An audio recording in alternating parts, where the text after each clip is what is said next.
Hello friends, कक्षा 10वीं के इस वीडियो में आप सभी का स्वागत है।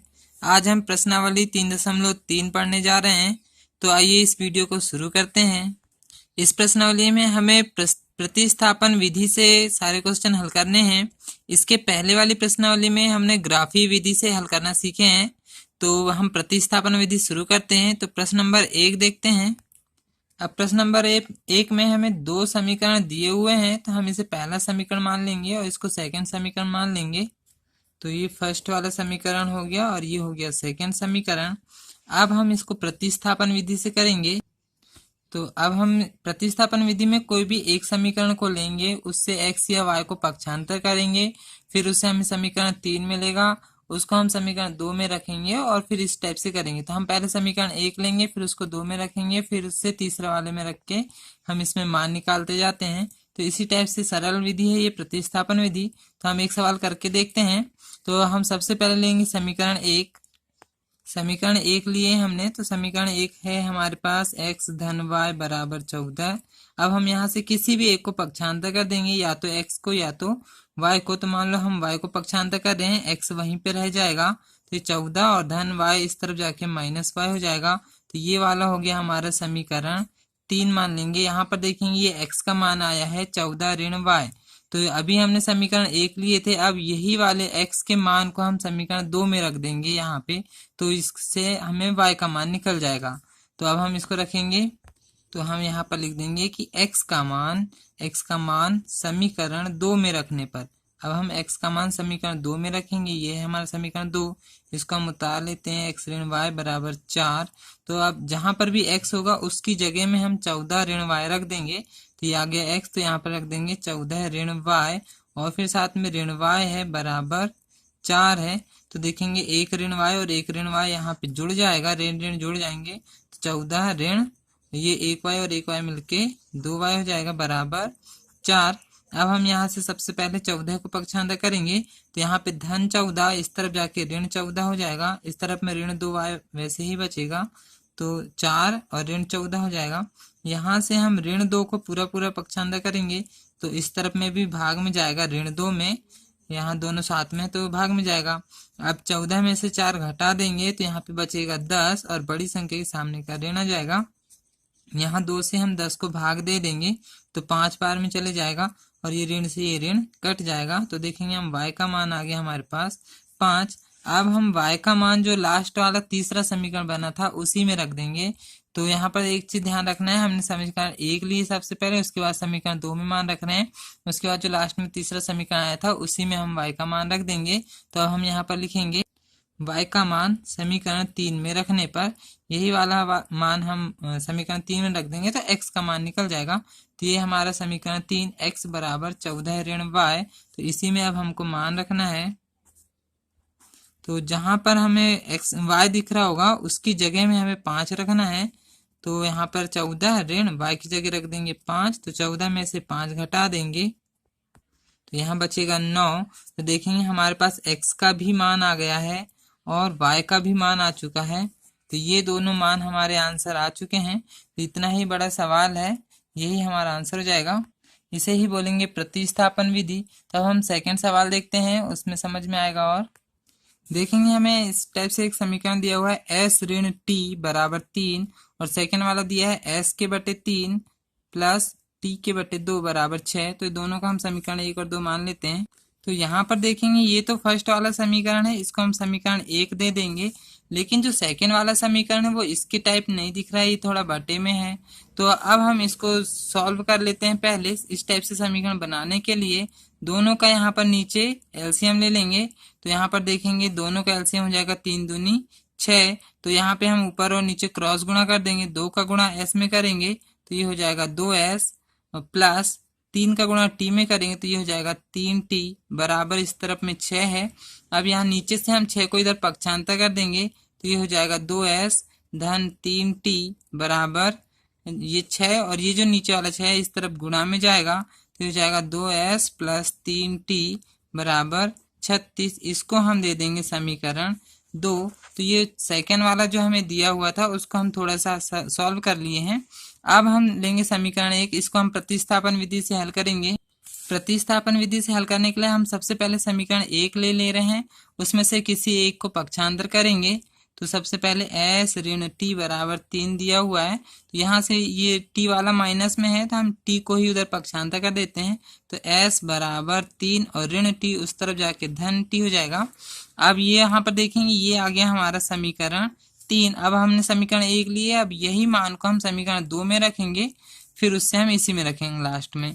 तो अब हम समीकरण 2 में रखेंगे s का मान, तो अब हम यहाँ लिख लेंगे s का मान समीकरण 2 में रखने पर। अब हम समीकरण 2 उतार लेते हैं, 2s धन 3t बराबर 36।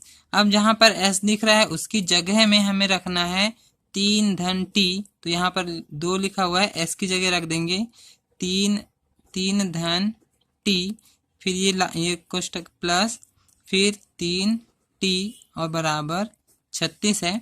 अब हम यहाँ से कोष्टक अलग करेंगे, 2 का गुणा 3 में करेंगे 3 दूनी 6 प्लस 2 का गुणा t में करेंगे तो 2t हो जाएगा, प्लस 3t बराबर 36 दिया हुआ है। अब हम देखेंगे 2t और 3t ये मिलके हो जाएगा 5t और इस तरफ में है 6 बराबर 36। अब हम यहाँ से पहले 6 को पक्षांतर करेंगे तो 5t बराबर 36 और 6 इस तरफ जाके माइनस में जाएगा -6। अब यहाँ से हम 5 का पक्षांतर करेंगे तो ये दोनों साथ में है तो 5 जाएगा भाग में, गुणा में रहता है तो पक्षांतर करके भाग में जाएगा। 36 में से 6 घटा देंगे तो 3 बचेगा। अब हम यहाँ देखेंगे 5 से भाग चले जाएगा, 6 बार में 5 का 30, तो ये t का मान आ रहा है हमारा 6। तो अब ये जो t का मान आया है इसको अब हम रखेंगे समीकरण 3 में। अभी हमने पहले समीकरण 1 लिए, अब हम समीकरण 2 में रखे थे, अब हम लास्ट में रखेंगे समीकरण 3 में, तो इससे s का मान निकल जाएगा। तो यहाँ पर लिखेंगे हम t का मान समीकरण 3 में रखेंगे। अब हम समीकरण 3 उतार लेते हैं, s बराबर 3 धन t, तो हमने उतार लिए हैं s बराबर 3 धन t। तो अब हम t की जगह में रख देंगे 6, तो ये हो जाएगा 3 धन 6, तो बराबर में ये हो जाएगा 6 और 3 9। तो ये आ गया हमारा s का मान। इसका मतलब s बराबर 9, ये एक आंसर आ गया और एक t वाला आंसर, ये 2 आंसर हो गए हमारे मेन। तो अब हम प्रश्न नंबर 3 देखते हैं। इसी टाइप से सारे क्वेश्चन करने हैं। अब हम देखते हैं तीसरे नंबर का। तो अब हम इसको समीकरण 1 मान लेते हैं और इसको समीकरण 2 मान लेते हैं। अब हम यहाँ से समीकरण 1 लेंगे, प्रतिस्थापन विधि से हल कर रहे हैं। समीकरण 1 हमें दिया हुआ है 3x ऋण y बराबर 3। यहाँ से हम किसी भी एक संख्या को पक्षांतर कर सकते हैं, या तो x वाले को करेंगे या तो y को। तो मान लो हम y को पक्षांतर कर दे रहे हैं पहले, तो यहाँ पे हो जाएगा 3x बराबर ऋण y उस तरफ जाके धन y हो जाएगा। अब यहाँ से हम 3 को पक्षांतर करेंगे तो x बराबर 3 धन y पूरे के बटे 3 हो जाएगा। तो ये हो गया हमारा समीकरण 3। अब हम यहीं से x का मान समीकरण 2 में रखेंगे। अभी हमने समीकरण 1 लिए थे, अब समीकरण 2 में रखेंगे इसका मान। तो इसके जैसे हमने समीकरण 1 लिए तो आप समीकरण 2 भी पहले ले सकते हैं, ऐसा कोई जरूरी नहीं है। तो हमने पहले समीकरण 1 लिए तो अब इसको हम समीकरण 2 में रख दे रहे हैं। तो अब समीकरण 2 उतार लेते हैं, 9x ऋण 3y बराबर 9 दिया हुआ है। यहाँ पर x की जगह में हमें रखना है 3 धन y पूरे के बटे 3। तो यह x यहाँ पर पहले 9 है, फिर वहां रख देंगे 3 धन y पूरे के बटे 3 और फिर ऋण फिर 3y है बराबर 9। बाकी हमने जैसे उतार लिए हैं।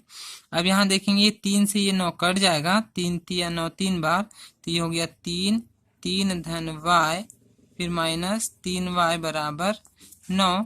तो यहाँ पर अंदर गुणा कर देंगे, 3 का 3 में गुणा कर देंगे, 3 या 9 धन 3 का गुणा y में करेंगे तो 3y फिर ऋण 3y बराबर 9। देखेंगे धन 3y में से ऋण 3y यहीं पे घट जाएगा, तो यहाँ पर बच रहा है 9 बराबर 9। तो यहाँ पे तो कोई x वाली संख्या नहीं बची, ना तो y वाली बची, सिर्फ 9 के बराबर में 9 आ गया, तो ये तो असंभव हो गया।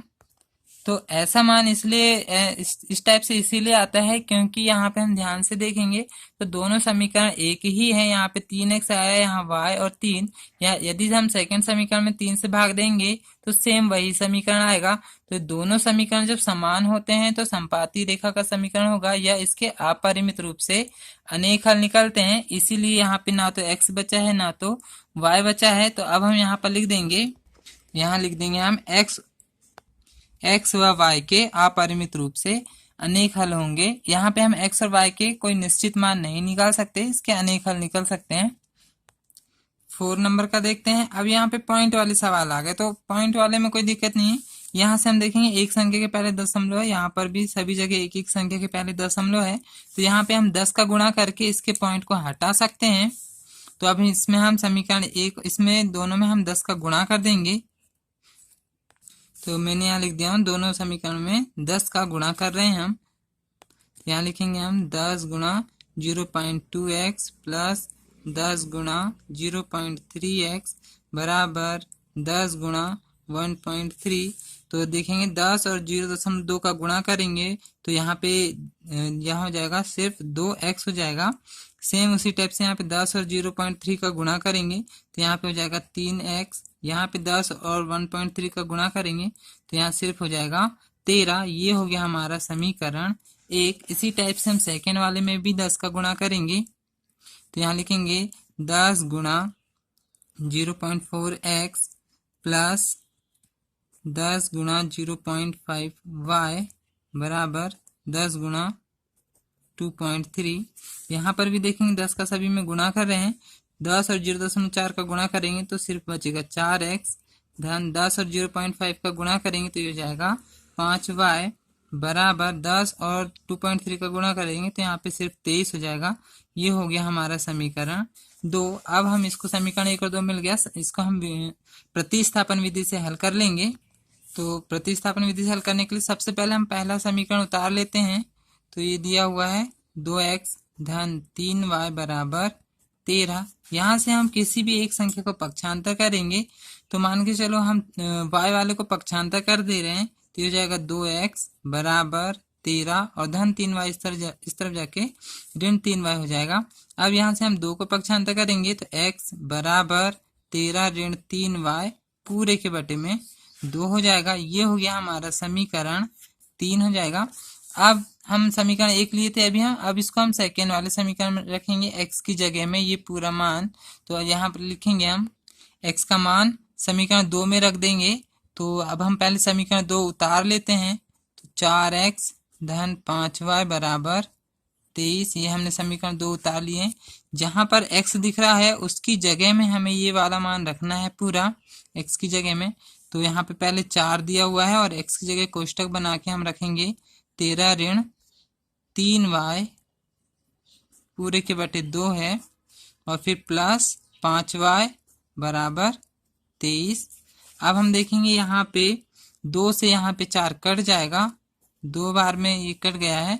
अब यहाँ पर बचा है 2 13 ऋण 3y धन 5y बराबर 23। अब हम यहाँ से अंदर गुणा कर देंगे, 13 और 2 का गुणा करेंगे 13 दूनी 26 और फिर 3 और y का गुणा करेंगे तो 3 और 2 का गुणा करेंगे 3 दूनी 6y धन 5y बराबर 23 हो जाएगा।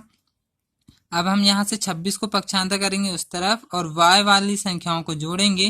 तो यहाँ देखेंगे यहाँ प्लस और माइनस है तो प्लस माइनस यहाँ पे घट जाएगा। तो 6y में से 5y घटा देंगे तो 1y बच जाएगा और बड़ी संख्या के सामने का माइनस चिन्ह आएगा और यहाँ पे हो गया 26 बराबर 23।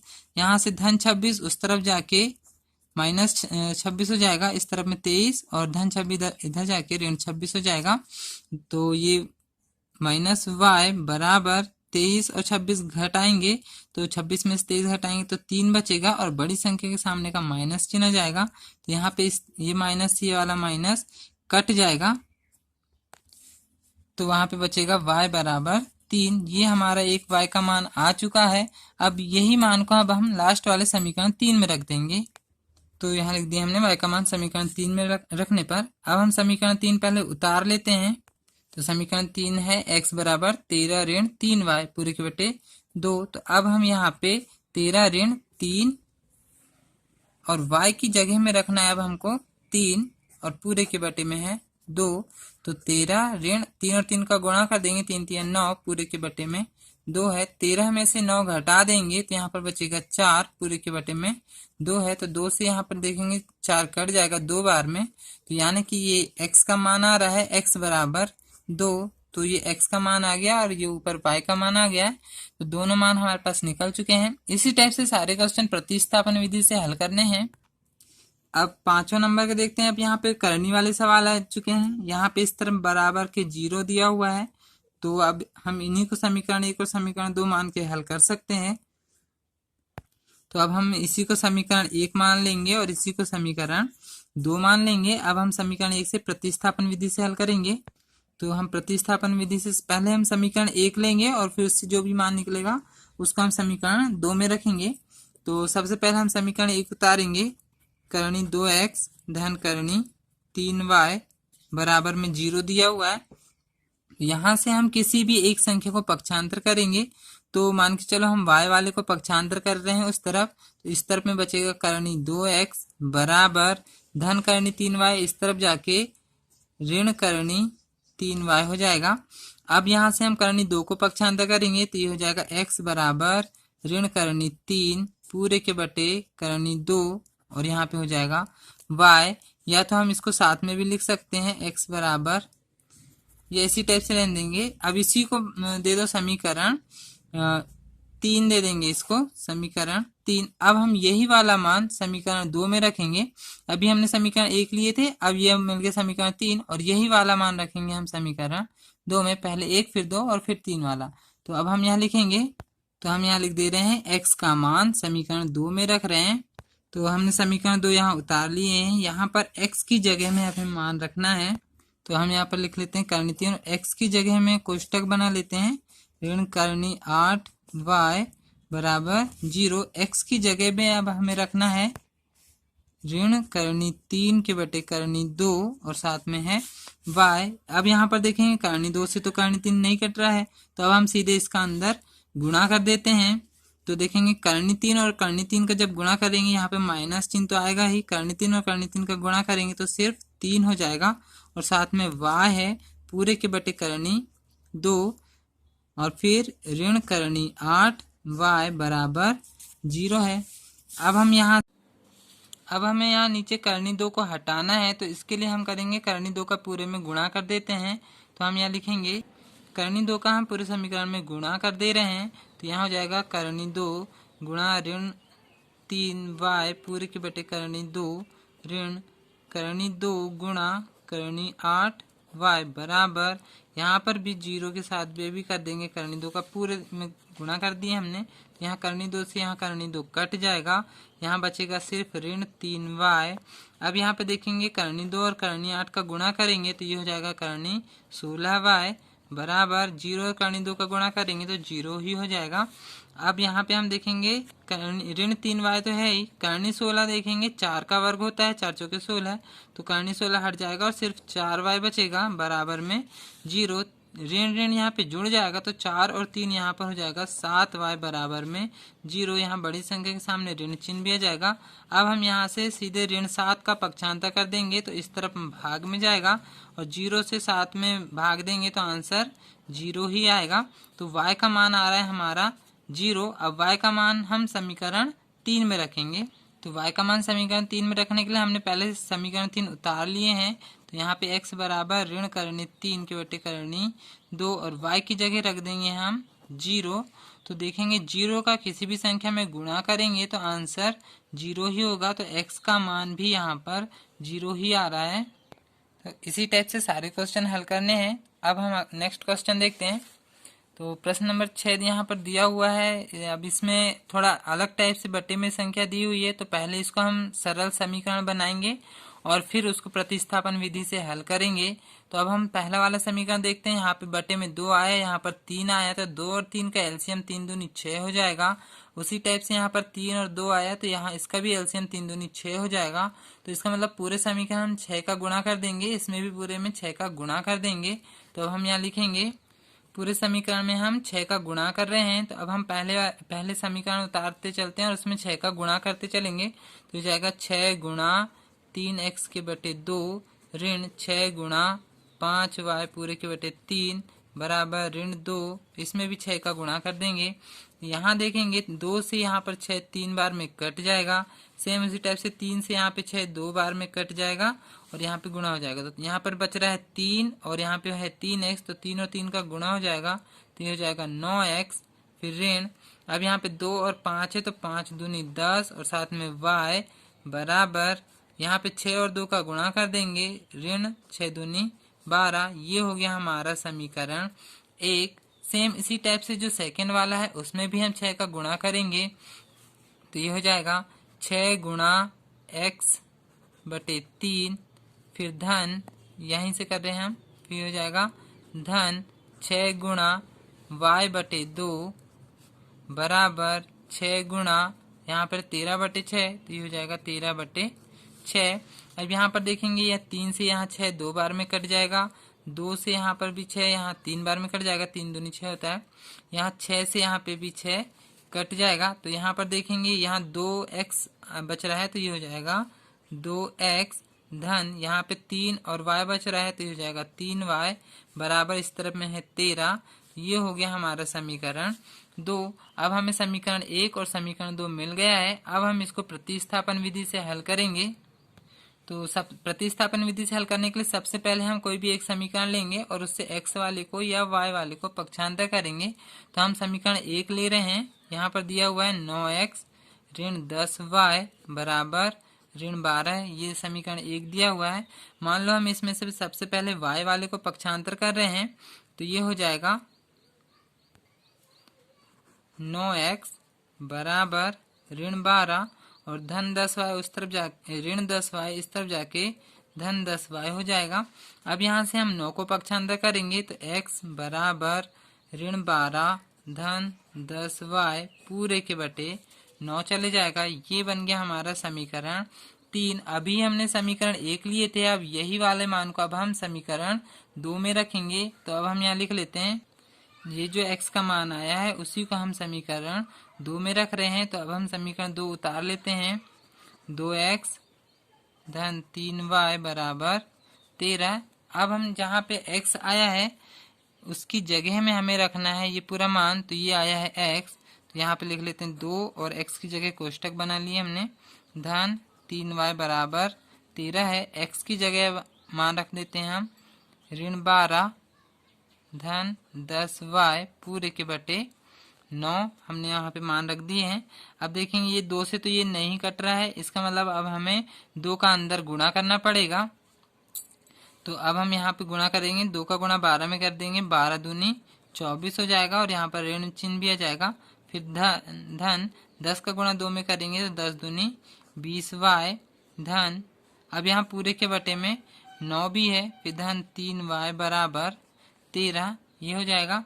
अब हमें यहाँ से 9 को हटाना है, तो अब यहाँ पूरे समीकरण में 9 को हटाने के लिए हम पूरे समीकरण में 9 से ही गुणा कर देंगे, तो यहाँ से नीचे से 9 हट जाएगा।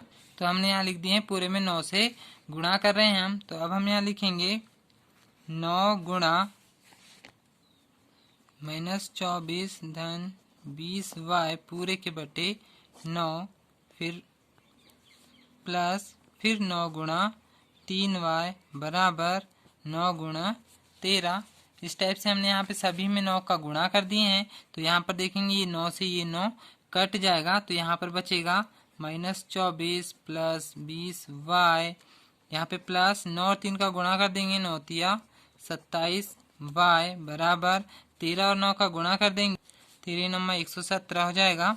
अब यहाँ पे हम हल कर लेंगे, तो -24 को उस तरफ पक्षांतर कर देंगे और 20y और 27y को यहाँ पर जोड़ देते हैं, तो 27 और 20 मिलके हो जाएगा 47y बराबर 117 और ऋण 24 इस तरफ जाके धन 24 हो जाएगा, तो 47y बराबर, अब 117 और 24 को जोड़ देते हैं तो ये हो जाएगा 141 हो जाएगा। अब यहाँ से हम 47 को पक्षांतर करेंगे, तो 141 के भाग में चले जाएगा 47। अब हम 47 से 141 को भाग दे रहे हैं, तो अब आप रफ में इसको भाग देकर देखेंगे तो 47 के पहाड़े में 3 बार में 141 आ जाता है। इसका मतलब y का मान आ गया यहाँ पर 3। अब हम y का मान जो हमने लास्ट में समीकरण 3 बनाए थे उसमें रख देंगे, तो उससे x का मान निकल जाएगा। x और y दोनों के मान निकालना रहता है। तो अब हम यहाँ लिखेंगे, अब यहाँ लिख दिया हमने y का मान समीकरण 3 में रखने पर। तो समीकरण 3 पहले उतार लेते हैं हम और उसकी जगह y में 3 रखना है। तो यहाँ पर x बराबर -12 धन 10 और y की जगह रख दिए हम 3 पूरे के बटे में 9 है। तो ये हो गया -12 धन 10 और 3 का गुणा कर देंगे तो 10 तिया 30 हो जाएगा, पूरे के बटे 9 हो जाएगा। अब यहाँ पर देखेंगे हम 30 में से 12 यहाँ घट जाएगा, तो यहाँ हो जाएगा 18 और बड़ी संख्या के सामने का धन हो जाएगा पूरे के बटे 9। तो यहाँ पर देखेंगे 9 से 18 कट जाएगा 2 बार में, तो x का मान आ जा रहा है 2। तो यहाँ पर हमारा x का भी मान निकल गया, y का भी मान आ गया। तो इसी टाइप से 2 मान हमेशा निकलेंगे। तो अब हम नेक्स्ट क्वेश्चन देखते हैं। इसी टाइप से हमें सारे क्वेश्चन करने हैं। क्वेश्चन जैसे जैसे हम आगे चलते जाएंगे थोड़े से बड़े होते जाएंगे। तो अब हम प्रश्न नंबर 2 देखते हैं। ये पेपर में अधिकतर पूछा जाता है, तो इसे आप अच्छे से तैयार कर लें। तो अब हम यहाँ दिया हुआ है 2 समीकरण दिए हुए हैं, इसको हल करना है। वही प्रतिस्थापन विधि से भी हल कर सकते हैं और इसमें m का मान निकालना है हमें। ये अलग से एक समीकरण दिया हुआ है, तो पहले हम x और y के मान निकाल लेते हैं, फिर उससे हम ये समीकरण का से m का मान ज्ञात करेंगे। तो हल करते हैं, चलिए। प्रश्न नंबर 2 में हमें 2 समीकरण दिए हुए हैं, तो हमने पहले वाले को समीकरण 1 और फिर समीकरण 2 मान लिए हैं। तो अब हम इसको प्रतिस्थापन विधि से हल कर रहे हैं। प्रतिस्थापन विधि से हल करने के लिए कोई भी एक समीकरण लेते हैं। तो मान लो हम समीकरण 1 ले रहे हैं। अब हम समीकरण 1 से या तो x वाले को पक्षांतर करेंगे या तो फिर y वाले को। तो मान लो हम y वाले को पक्षांतर कर रहे हैं, तो ये हो जाएगा 2x बराबर 11 और धन 3y इस तरफ जाके ऋण 3y हो जाएगा। अब यहाँ से हम 2 को पक्षांतर करेंगे, तो यहाँ हो जाएगा x बराबर 11 ऋण 3y और पूरे के बटे में जाएगा 2। तो ये हो गया हमारा समीकरण 3 हो गया। अब हम ये इसी से x का ये जो मान आया है ये पूरा, इसी को हम समीकरण 2 में रखेंगे। तो यहाँ लिखेंगे x का मान समीकरण 2 में रखने पर। अब हम समीकरण 2 उतार लेते हैं। यहाँ समीकरण 2 में x की जगह में हम ये पूरा मान रख रहे हैं।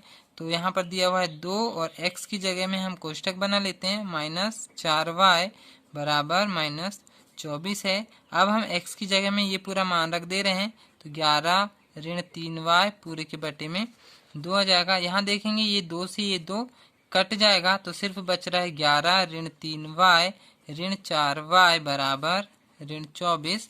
अब देखेंगे ये 11 धन 11 को इस तरफ पक्षांतर कर देंगे और ये y वाली संख्या जोड़ देंगे, तो माइनस माइनस यहाँ जुड़ जाएगा। 4 और 3 7y और बड़ी संख्या के सामने का माइनस चिन्ह जाएगा बराबर -24 और ये धन 11 इस तरफ जाके ऋण 11 हो जाएगा। आपको यहाँ पर चिन्हों का ध्यान विशेष कर रखना है।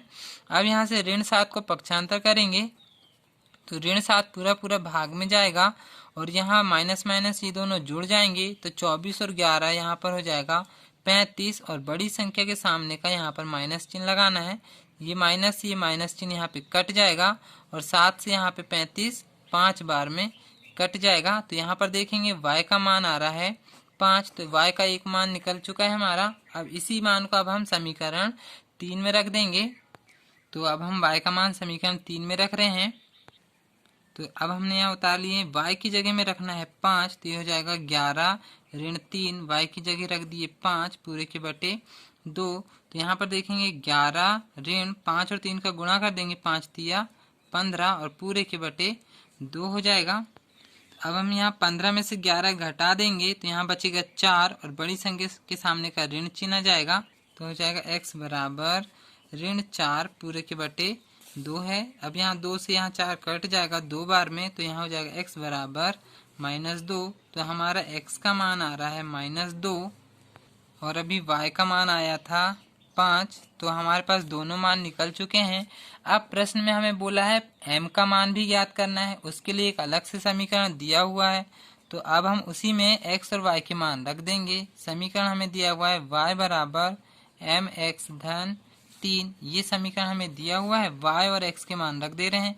y का मान दिया निकाले हैं अभी हमने 5 बराबर m, और x का मान अभी निकाले हमने -2 और फिर धन 3। अब यहाँ से हम पहले धन 3 का इस तरफ पक्षांतर कर देंगे, तो 5 और धन 3 इस तरफ जाके ऋण 3 हो जाएगा, बराबर ये 2 और m का गुणा का हो जाएगा, तो -2m हो जाएगा। अब यहाँ से 5 में से 3 यहाँ पे घट जाएगा, तो ये हो जाएगा 2 हो जाएगा यहाँ पे, और बड़ी संख्या के सामने का प्लस हो जाएगा, तो सामने पे प्लस नहीं लगाएंगे, बराबर।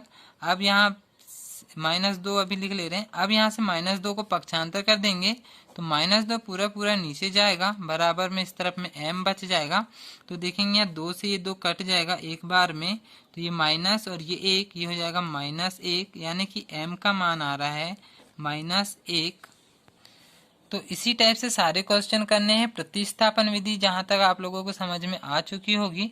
हमें समीकरण 1, 2 और 3 समीकरण मिलेंगे, उन्हीं को हल करना है। अब प्रश्न नंबर 3 हल करते हैं। इसमें भी कुछ क्वेश्चन दिए हुए हैं। तो प्रश्न नंबर 1 देखते हैं। अब इन सवालों में हमें मान के करना पड़ेगा। फर्स्ट क्वेश्चन यानी फर्स्ट लाइन जो दी हुई है उससे हमें समीकरण 1 मिलेगा, और जो सेकेंड वाली लाइन है उससे हमें समीकरण 2 मिलेगा। इनसे हमें मान ज्ञात करने हैं। तो आइए इसको देखते हैं। प्रश्न नंबर 3 में 2 संख्या है, पहली संख्या और दूसरी संख्या। तो हम पहले इनको मान लेते हैं। तो माना पहली संख्या को अपन मान लेते हैं x और दूसरी संख्या को मान लेते हैं y। अब हम फर्स्ट लाइन पढ़ते हैं। दो संख्याओं का अंतर यानी कि घटाना है, 26 दिया हुआ है, तो इसी से हम पहला समीकरण बनाएंगे। दो संख्याओं का अंतर है, तो यहाँ लिख लेंगे दो संख्याओं का अंतर बराबर 26। तो हमने यहाँ दोनों संख्याओं को यहाँ मान लिए हैं, तो यानी कि दोनों को घटाना है, तो x और y दोनों को हमने घटा दिए हैं, तो बराबर में आ रहा है 26। दोनों संख्याओं का अंतर आ गया हमारा 26। ये हो गया हमारा समीकरण 1। अब सेकेंड वाली लाइन पढ़ेंगे। एक संख्या दूसरी संख्या का 3 गुना है, तो इसी को हम जमा लेते हैं प्रश्न के अनुसार। तो प्रश्न के टाइप हमने जमा लिए हैं। पहली संख्या, एक संख्या जो है दूसरी वाली संख्या का 3 गुना है, तो पहली संख्या के बराबर लगाओगे, दूसरी संख्या का गुणा 3 करना है, क्योंकि 3 गुना है बोल रहा है। यहाँ हमने पहली संख्या को माने x, तो इसके नीचे रख देंगे x, दूसरी संख्या को माने हैं y, और फिर ये गुणा 3 हो जाएगा। इसका मतलब x बराबर 3y हो गया। ये हो गया हमारा समीकरण 2। अब देखेंगे हम समीकरण 2 में तो सीधे x का मान पहले से ही है 3y, तो इसको हम समीकरण 3 निकालने की जरूरत नहीं है। सीधे यहीं से x का मान 3y जो है हम समीकरण 1 में रख दे रहे हैं। तो यहाँ हमने लिख लिए हैं x का मान समीकरण 1 में रख दे रहे हैं। अब समीकरण 1 का हमें दिया हुआ है x ऋण y बराबर 26। तो x की जगह में हमें रखना है 3y, तो ये x है, इसकी जगह रख दिया हमने 3y, फिर ऋण y बराबर 26। देखेंगे 3y में से 1y घट जाएगा, तो ये हो जाएगा 2y बराबर 26। अब यहाँ से हम 2 को पक्षांतर करेंगे, तो यहाँ दोनों साथ में मतलब गुणा में है, तो इस तरफ में जाएगा भाग में। तो 2 से यहाँ पे देखेंगे 26 कट जा रहा है 13 बार में, तो यहाँ पे y का मान आ रहा है 13। तो अब इसी मान को अब हम समीकरण 2 में रख देंगे, तो उससे x का मान निकल जाएगा। तो यहाँ पर हम लिखेंगे y का मान समीकरण 2 में रखने पर। अभी हमने समीकरण 1 में रखे हैं, अब हम इसको समीकरण 2 में रख दे रहे हैं। समीकरण 2 हमें दिया हुआ है x बराबर 3y, तो x बराबर 3 और y की जगह रख देंगे हम 13। तो ये हो जाएगा x बराबर 13 तिया 39। तो ये हमारा x का भी मान निकल चुका है और ये y का मान निकल गया है। तो हमने x को माने थे पहली संख्या और y को माने हैं दूसरी संख्या। तो अब हम यहाँ लिखेंगे जो हमने शुरू में माने थे, पहली संख्या को हमने x माने थे जिसका मान आ गया 39, और दूसरी संख्या को हमने माने थे y जिसका मान आया है 13। तो ये हमारे आंसर हो चुके हैं। लास्ट में हमें जो मानते हैं उसी को लास्ट में लिखना चाहिए। तो ये हमारा क्वेश्चन समाप्त हो चुका। नेक्स्ट देखते हैं। सेकेंड वाला जो क्वेश्चन है ये भी एक बार पूछा गया है पेपर में। तो दो संपूरक कोण अब यहाँ पे संपूरक कोण आया है तो हमें ये पता होना चाहिए कि संपूरक कोण क्या होता है, हमने 9th में पढ़े हैं। तो जब दो कोणों का योग 180 अंश होता है तो उसको हम संपूरक कोण बोलेंगे। तो अब यहाँ पे दो कोण आ रहे हैं, देखेंगे बड़ा कोण और छोटा कोण, तो ये दोनों कोणों को जोड़ेंगे हम तो 180 अंश हो जाना चाहिए।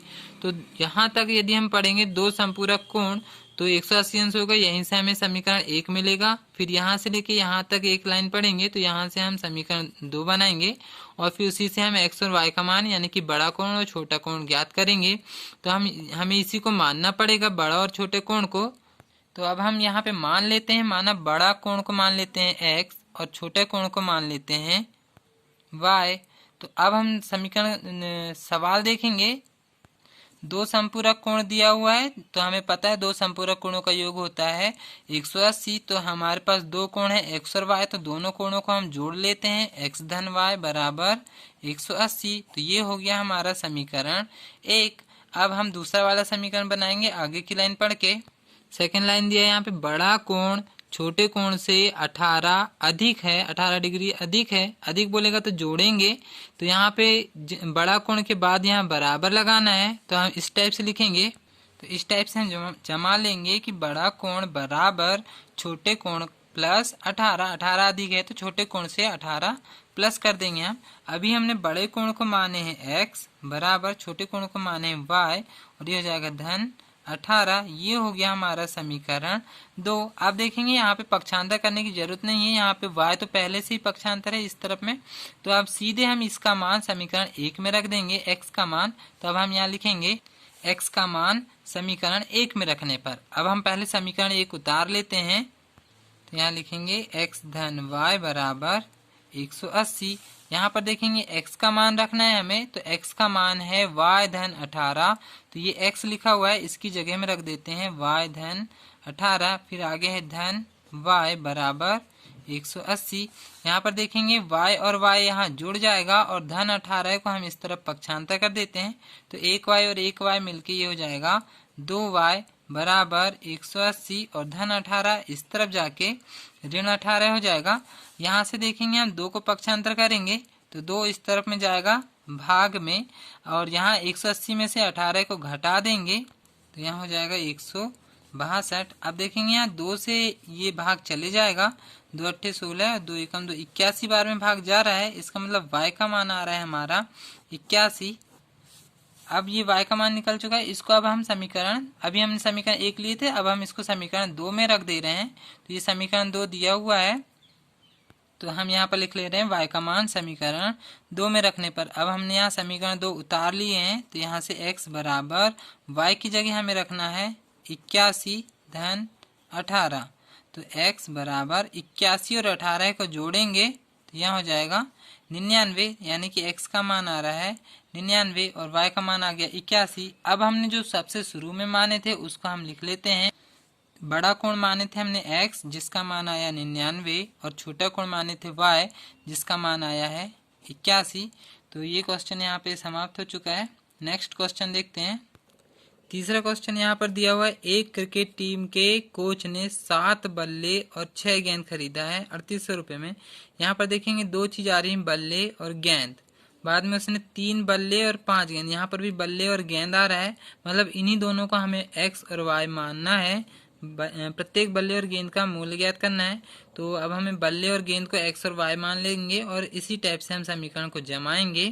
तो अब हम बल्ले को x मान लेते हैं और गेंद को y मान लेंगे।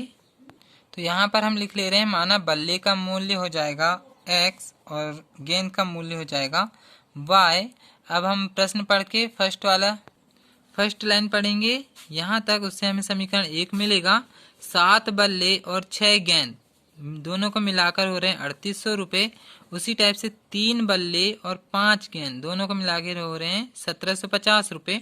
तो अब हम यहाँ तक समीकरण 1 बनाएंगे और यहाँ तक समीकरण 2। तो इसको 7 बल्ले और 6 गेंद है, तो बल्ले को हमने x माने तो ये हो जाएगा 7x और ये हो जाएगा 6y बराबर 3800। तो यहाँ लिख लेंगे हम प्रश्नानुसार 7 बल्ले है तो हम लिख लेंगे 7x धन और 6 गेंद है तो यहाँ लिख लेंगे 6y बराबर मूल्य दिया हुआ है 3800। तो ये हो गया हमारा समीकरण 1। इसी टाइप से हम सेकेंड वाली लाइन पढ़ेंगे और उससे सेकेंड समीकरण बनाएंगे। तो सेकेंड वाला समीकरण दिया हुआ है 3 बल्ले, तो 3 बल्ले का मतलब 3x और फिर 5 गेंद, इसका मतलब 5y बराबर हो जाएगा 1750 रुपये मूल्य दिया हुआ है। तो ये हो गया हमारा समीकरण 2। अब हम इसको प्रतिस्थापन विधि से हल कर लेते हैं। तो प्रतिस्थापन विधि से हम हल कर रहे हैं, तो सबसे पहले हम समीकरण 1 लेंगे और फिर उसको समीकरण 2 में रखेंगे। तो समीकरण 1 ले रहे हैं हम 7x धन 6y बराबर 3800। अब यहाँ से हम या तो y वाले को पक्षांतर करेंगे या तो फिर x वाले को, तो हम y वाले को पक्षांतर कर ले रहे हैं, तो हो जाएगा 7x बराबर 3800 माइनस धन 6y, इस तरफ जाके ऋण 6y हो जाएगा। अब यहाँ से हम 7 को पक्षांतर करेंगे, तो x बराबर 3800 ऋण 6y पूरे के बटे हो जाएगा 7। ये हो गया हमारा समीकरण 3। देखेंगे यहाँ से हमें x का ये पूरा मान मिला है। तो अब हमने पहले समीकरण 1 लिए थे, अब इसी मान को हम समीकरण 2 में रख देंगे। तो यहाँ लिखेंगे x का मान समीकरण 2 में रखने पर। अब हम समीकरण 2 पहले उतार लेते हैं। हमने समीकरण 2 उतार लिए हैं। यहाँ पे x की जगह में हमें ये पूरा मान रखना है। तो पहले हम यहाँ 3 और x की जगह ऐसे कोष्टक बना लेंगे, फिर धन 5y बराबर 1750। तो x की जगह हमें रखना है 3800 ऋण 6y पूरे के बटे 7 है।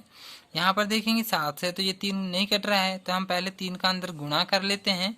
तो 3800 और 3 का गुणा करेंगे तो ये जाएगा 11400, फिर ऋण 6 का गुणा 3 में करेंगे तो 6 3 18y पूरे के बटे 7 है। और फिर यहाँ पर है धन 5y बराबर 1750। अब हमें यहाँ से 7 को हटाना है। जब भी बटे में एक जगह बस 7 या इस टाइप से कोई संख्या जाए तो उसी का पूरे समीकरण में गुणा कर देते हैं, तो वहाँ से वह संख्या हट जाती है।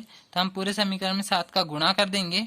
तो यहाँ पर हम लिख लेंगे पूरे समीकरण में 7 का गुणा करने पर, तो यहाँ पर पहले हम लिखेंगे 7 गुणा 11400 ऋण 18y पूरे के बटे में है 7, और फिर धन 7 गुणा 5y बराबर 7 गुणा 1750। यहाँ पर देखेंगे ये 7 से ये 7 कट जाएगा, तो यहाँ बचेगा 11400 ऋण 18y धन 7 और 5 का गुणा कर देंगे तो 7 पैना 35y बराबर 1750 और 7 का गुणा करेंगे तो ये हो जाएगा 12250 हो जाएगा।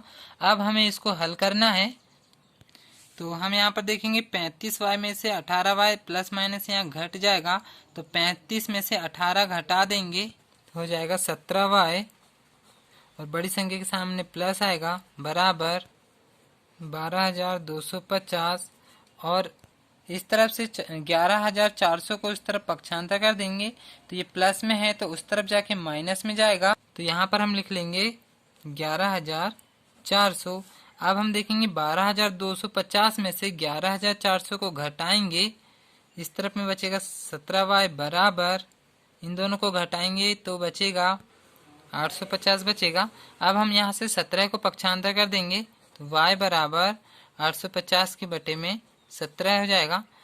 तो यहाँ पर देखेंगे 17 के पहाड़े में 17 पंचे 85 होता है और एक जीरो और बच जाएगा, इसका मतलब y का मान आ रहा है 50।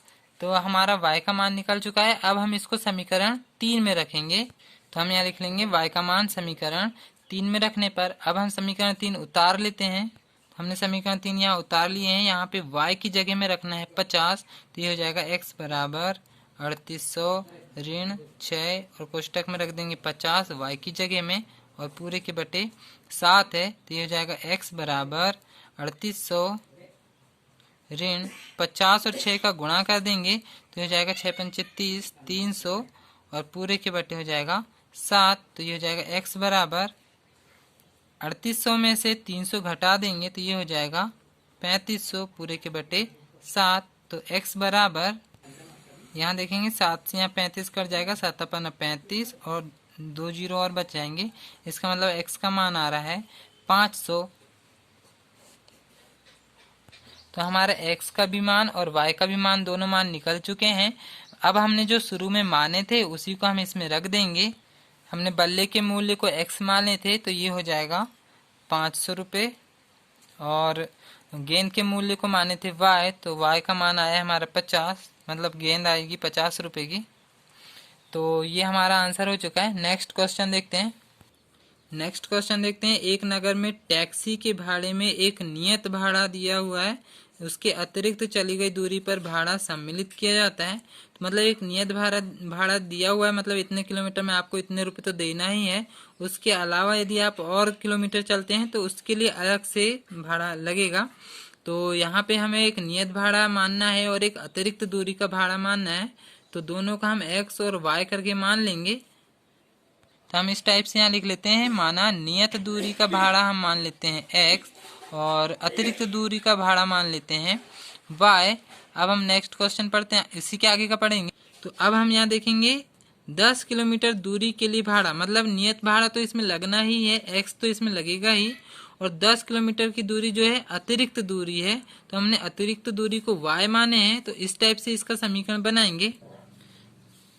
तो यहाँ पर हम लिखेंगे नियत दूरी है हमारे पास x, तो इसमें x तो लगेगा ही लगेगा, और उसमें 10 किलोमीटर की दूरी के लिए तो इसका मतलब 10, और अतिरिक्त दूरी है वो, इसलिए इसके साथ लगाना पड़ेगा y बराबर, इसमें लग रहे हैं हमें 105 रुपये।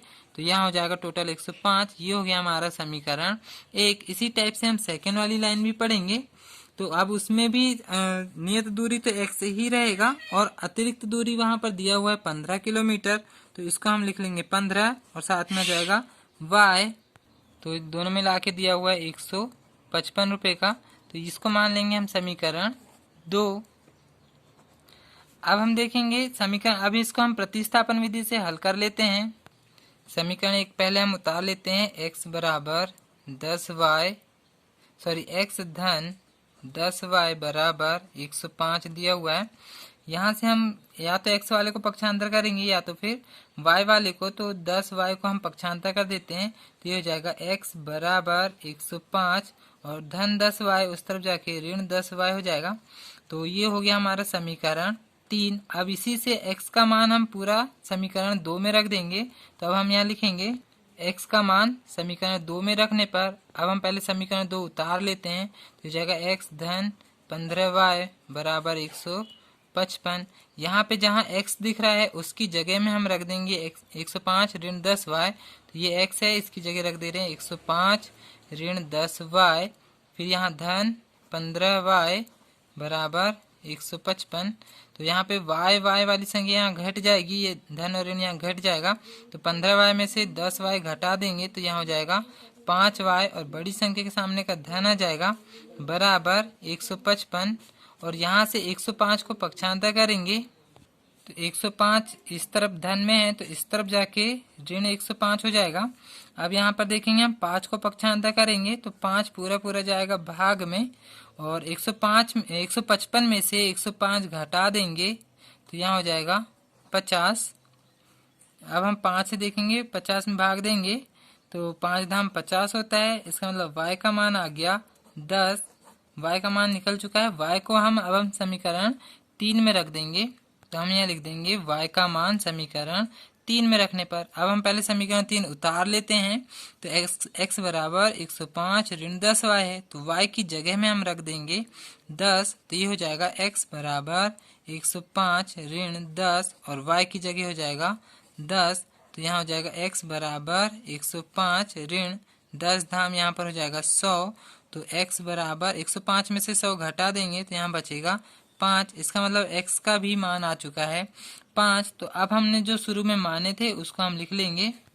अतः नियत भाड़ा हमने x माने थे, x का मान आया है हमारा 5, और अतिरिक्त दूरी का भाड़ा हमने माने थे y, और y का मान आया हमारा 10। तो जो शुरू में मानेंगे उसी को हमको सबसे लास्ट में भी लिखना है। तो ये क्वेश्चन यहीं पे समाप्त हुआ। नेक्स्ट क्वेश्चन देखते हैं। इसमें लास्ट में एक लाइन और दिया हुआ है, एक व्यक्ति को 25 किलोमीटर यात्रा करने के लिए कितना भाड़ा देना होगा। तो अभी इसमें एक और थोड़ा सा करना पड़ेगा। तो 25 किलोमीटर अतिरिक्त के लिए यहाँ पे हम जमाएंगे x धन 25y, इसका अब हमें मान निकालना पड़ेगा। तो x की जगह हम रखेंगे 5, धन 25 और y की जगह रखेंगे 10, तो ये हो जाएगा 5 धन 25 और 10 का गुणा कर देंगे तो ये हो जाएगा 250। तो 250 और 5 को जोड़ देंगे तो ये हो जाएगा 255 रुपये। तो ये क्वेश्चन यहाँ पे समाप्त हो चुका है। अब हम प्रश्न नंबर 5 देखते हैं। प्रश्न नंबर 5 में यहाँ किसी भिन्न के अंश और हर दोनों में 2 जोड़ना है। अंश और हर दोनों में 2 जोड़ना है तो 9/11 भिन्न आएगा, और उसी टाइप से अंश और हर दोनों में 3 जोड़ना है तो 5/6 आएगा। भिन्न ज्ञात करना है। यहाँ देखेंगे दोनों जगह अंश और हर दोनों संख्या आ रही है तो इसी को हम x और y मान लेंगे और फिर आगे हल करेंगे। तो हम सबसे पहले एक भिन्न मान लेते हैं। भिन्न में अंश और हर दोनों संख्या आती है तो अंश को हमने मान ली x और हर को मान लेते हैं y।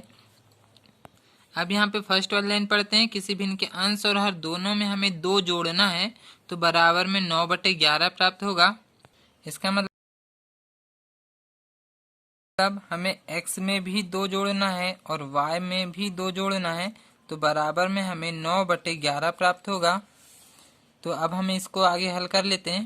तो यहाँ पे हम बराबर से यहाँ क्रॉस गुणा कर देंगे। 11 का गुणा ऊपर और 9 का गुणा इस तरफ में कर देंगे तो ये हो जाएगा 11 गुणा x धन 2 बराबर 9 गुणा y धन 2।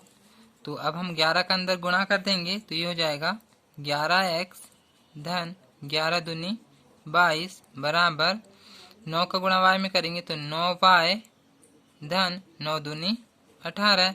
अब हम 11x को वहीं रहने देते हैं, 22 को बस उस तरफ पक्षांतर कर देंगे तो ये हो जाएगा 11x बराबर 9y धन 18 ऋण धन 22 इस तरफ जाके ऋण 22 हो जाएगा।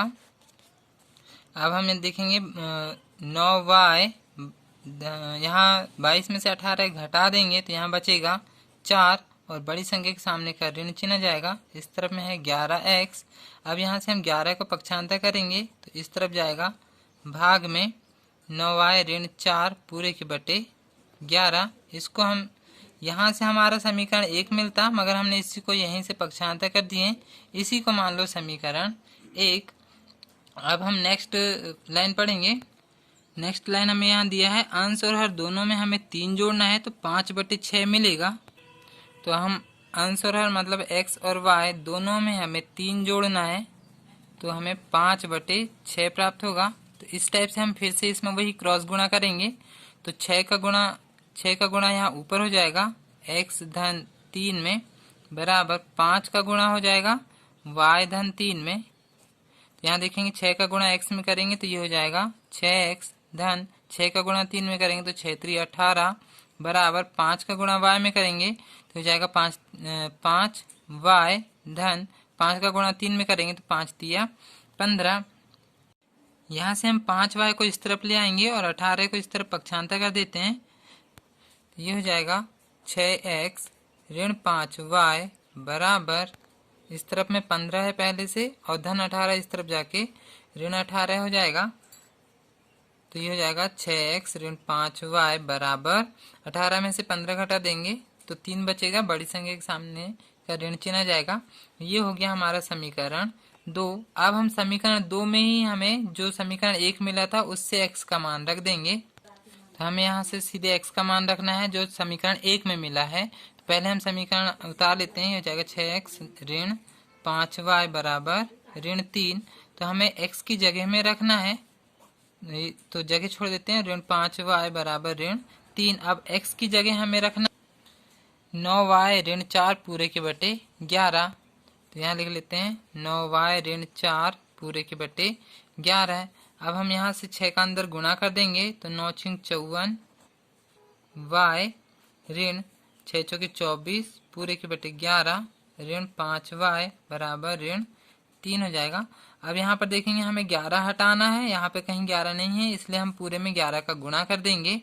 पूरे समीकरण में हम 11 का गुणा कर रहे हैं तो यहाँ हो जाएगा 11 गुणा 54 y ऋण 24 पूरे के बटे 11 ऋण 5 y है, इसमें भी 11 का गुणा करेंगे बराबर ऋण 3, इसमें भी 11 का गुणा करेंगे। तो यहाँ पर देखेंगे 11 से यहाँ 11 कट जाएगा, ये हो जाएगा 54y ऋण 24, यहाँ पर 5 और 11 का गुणा हो जाएगा तो 11 पचे 55y बराबर, यहाँ हो जाएगा 11 तिया 33। अब देखेंगे 54y में ये 55y यहाँ घट जाएगा तो ये हो जाएगा 1y, और बड़ी संख्या के सामने का ऋण चिन्ह जाएगा बराबर, ऋण 33 है और ऋण 24 उस तरफ जाके धन 24 हो जाएगा।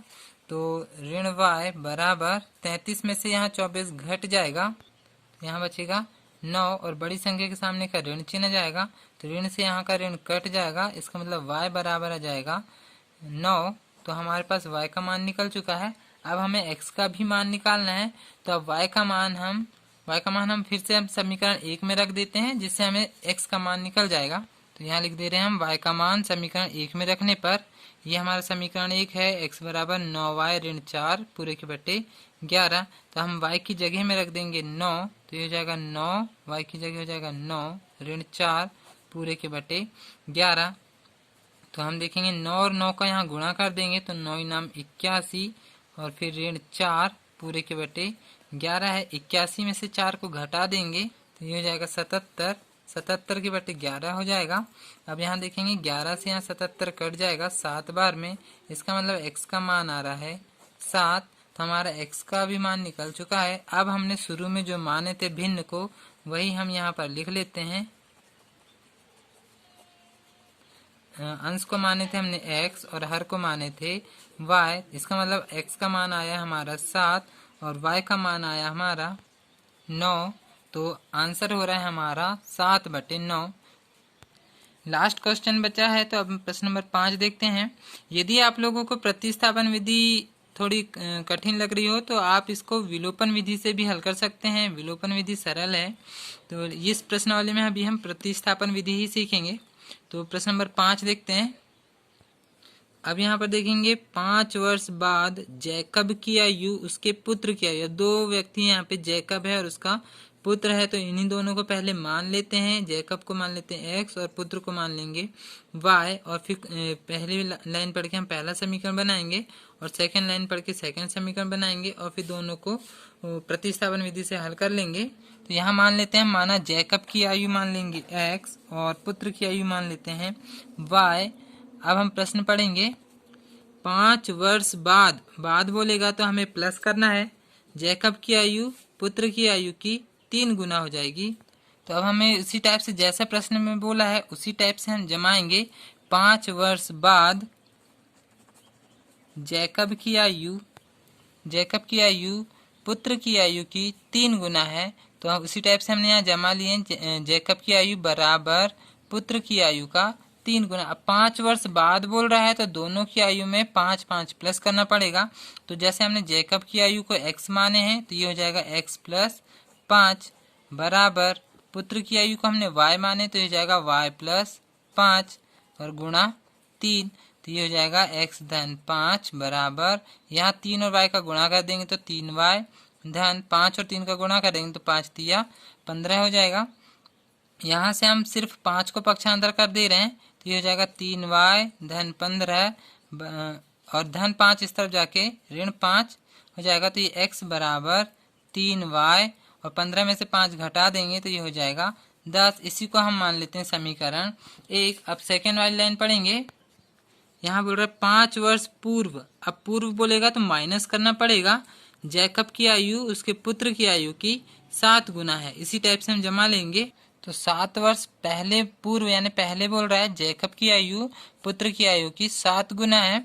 तो जब पूर्व बोलेगा तो हमें घटाना है, तो हमने सबसे शुरू में जैकब की आयु को माने थे x, तो यहीं पे x में से 5 घटाना है बराबर पुत्र की आयु माने हैं y, तो इसमें भी 5 घटाना है और 7 गुना हो जाएगी, मतलब 7 का गुणा करेंगे तो हो जाएगा x ऋण 5 बराबर y और 7 का गुणा करेंगे तो हो जाएगा 7y ऋण 5 और 7 का गुणा करेंगे तो 7 अपना 35 हो जाएगा। यहाँ से हम 5 को इस तरफ पक्षांतर कर लेते हैं और 7y को इस तरफ ले आते हैं तो हो जाएगा x धन 7y इस तरफ होके ऋण 7y हो जाएगा बराबर ऋण 35 और ऋण 5 इस तरफ जाके धन 5 हो जाएगा। तो यहाँ हो जाएगा x ऋण 7y बराबर 35 में से 5 घटा देंगे तो ये हो जाएगा 30 और बड़ी संख्या के सामने का माइनस चिन्ह आ जाएगा। इसको दे रहे हैं हम समीकरण 2, ये हमारा समीकरण 2 मिल गया। देखेंगे हम समीकरण 1 को हमने पहले ही पक्षांतर करके रखे हुए हैं, तो सीधे हम यहीं से x का मान यहाँ समीकरण 2 में रख दे रहे हैं। तो हम यहाँ लिख लेते हैं, तो x का मान हम समीकरण 2 इसी में रख रहे हैं। तो पहले हम समीकरण 2 एक बार और उतार लेते हैं। तो यहाँ पे x ऋण 7y बराबर ऋण 30, ये समीकरण 2 उतार लिए हैं। यहाँ पे x की जगह हमें रखना है 3y धन 10 और फिर आगे है ऋण 7y बराबर ऋण 30। हमने x की जगह में मान रख दिए हैं। अब देखेंगे हम 3y और 7y, ये ऋण है, ये धन घट जाएगा, तो ये हो जाएगा 4y, बड़ी संख्या के सामने ऋण चिन्ह आ जाएगा, बराबर ऋण 30 और धन 10 को इस तरफ पक्षांतर करेंगे तो ऋण 10 हो जाएगा। अब यहाँ से हम ऋण 4 को पूरा पूरा पक्षांतर करेंगे तो ये पूरा पूरा भाग में जाएगा ऋण 4। अब देखेंगे ऋण 30 और ऋण 10 दोनों मिलके हो जाएगा ऋण 40। ऋण से यहाँ पर ऋण कट जाएगा और 4 से 40 भी यहाँ पे कट जाएगा 10 बार में। इसका मतलब y का मान आ रहा है 10, हमारा y का मान निकल गया है। अब इसी को हम समीकरण 1 में रख देंगे तो उससे हमें x का मान निकल जाएगा। तो हम समीकरण y का मान समीकरण 1 में रख रहे हैं। तो समीकरण 1 है हमारे पास x बराबर 3y धन 10। तो x बराबर y की जगह हमें मान रखना है 10 और फिर धन 10।